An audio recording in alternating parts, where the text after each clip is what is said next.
दोस्तों, स्वागत है आपका हमारे YouTube चैनल डी के जनरल 4354 में। आज की कहानी है एक तांत्रिक की जिसने मरे हुए इंसान को जिंदा कर दिया। ये कहानी सुनकर आपको सच में बहुत ज्यादा डर का एहसास होने वाला है।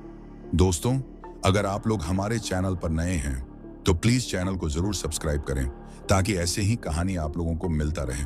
और आप कमेंट करके बताइए कि आप हमारी कहानी कहाँ से सुन रहे हो और आपका नाम क्या है। तो चलिए कहानी शुरू करते हैं। राजस्थान के एक दूर दराज के गांव कंचनपुर में लोग एक अजीब डर के साए में जी रहे हैं। यहाँ सूरज ढलने के बाद कोई भी घर से बाहर नहीं निकलता है। कहा जाता है कि गांव के पास बने पुराने शमशान घाट में रात को अजीब हलचल होती है। कभी मंत्रों की गूंज तो कभी किसी के चलने की आहट। गांव के बुजुर्ग बताते हैं कि एक तांत्रिक भैरवनाथ वहां वर्षों से रहता है। उसने अपने तंत्र मंत्र से कई लोगों की मदद की थी, लेकिन उसके असली इरादे किसी को नहीं पता थे। एक दिन गांव के सबसे अमीर आदमी ठाकुर रणविजय सिंह का इकलौता बेटा विराट अचानक एक हादसे में मर गया। ठाकुर का रो रो कर बुरा हाल था। किसी ने उसे सुझाव दिया कि अगर कोई इस अनहोनी को बदल सकता है तो वो सिर्फ भैरवनाथ तांत्रिक है।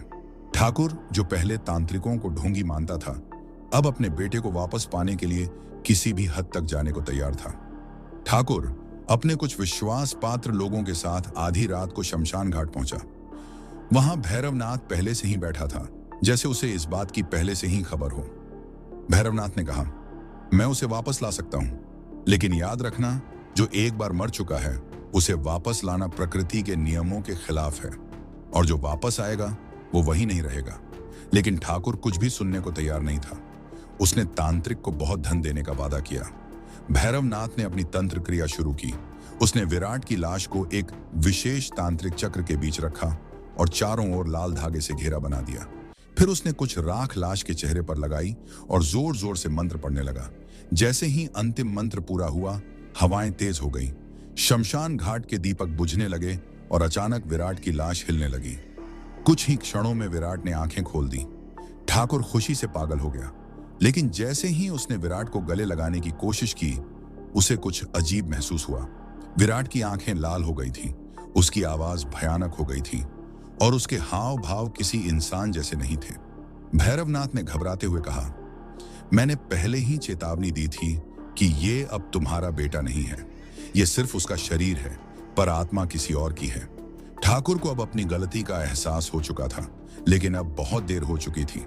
विराट धीरे धीरे उठ खड़ा हुआ और अपनी मां की ओर झपटा। उसकी आंखों में भूख और हिंसा थी। गांव में अब अजीबोगरीब घटनाएं होने लगी। हर रात कोई ना कोई विराट की पिशाच आत्मा का शिकार बन रहा था। ठाकुर अब पूरी तरह टूट चुका था। उसने भैरवनाथ से इस श्राप को खत्म करने की भीख मांगी। भैरवनाथ ने कहा, इस पिशाच को रोकने का सिर्फ एक ही तरीका है, विराट की आत्मा को पूरी तरह मुक्त करना और उसके शरीर को भस्म करना। लेकिन इसके लिए मुझे अपना जीवन दांव पर लगाना होगा। अमावस्या की रात भैरवनाथ, ठाकुर और गांव के कुछ लोग फिर से शमशान घाट पहुंचे। विराट की आत्मा वहां पहले से ही मौजूद थी। वो लकड़ियों पर बैठा आग में हाथ डालकर हंस रहा था। भैरवनाथ ने एक विशेष यंत्र और तंत्र साधना शुरू की। उसने विराट के शरीर पर गंगा जल और राख छिड़की और फिर एक चमकती हुई तांत्रिक तिलक उसके माथे पर लगा दी।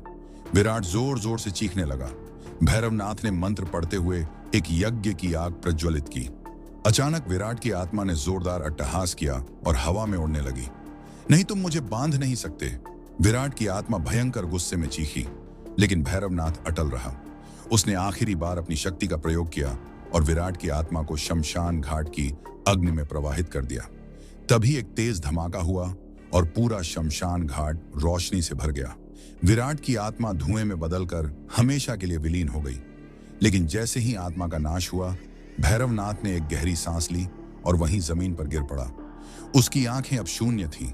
ठाकुर ने घबराकर उसे उठाने की कोशिश की, लेकिन भैरवनाथ अब इस दुनिया में नहीं था। गांव वालों ने भैरवनाथ की समाधि बना दी और उसकी याद में हर साल एक यज्ञ करने लगे। तब से गांव में कोई अजीब घटनाएं नहीं हुई, लेकिन शमशान घाट में जाने की हिम्मत आज भी कोई नहीं करता है। क्या आपको लगता है कि मरे हुए को वापस लाना सही था, या ठाकुर ने बहुत बड़ी गलती कर दी थी? कमेंट करके जरूर बताएं। अगर आपको यह कहानी पसंद आई हो और आप ऐसी ही रहस्यमयी और रोमांचक कहानियां सुनना चाहते हैं तो हमारे चैनल को सब्सक्राइब करना ना भूलें। साथ ही वीडियो को लाइक करें और कमेंट में बताएं कि आपको यह कहानी कैसी लगी। अगली बार हम लेकर आएंगे एक और डरावनी और रहस्यमयी कहानियां। तब तक के लिए सावधान रहें और सतर्क रहें। धन्यवाद।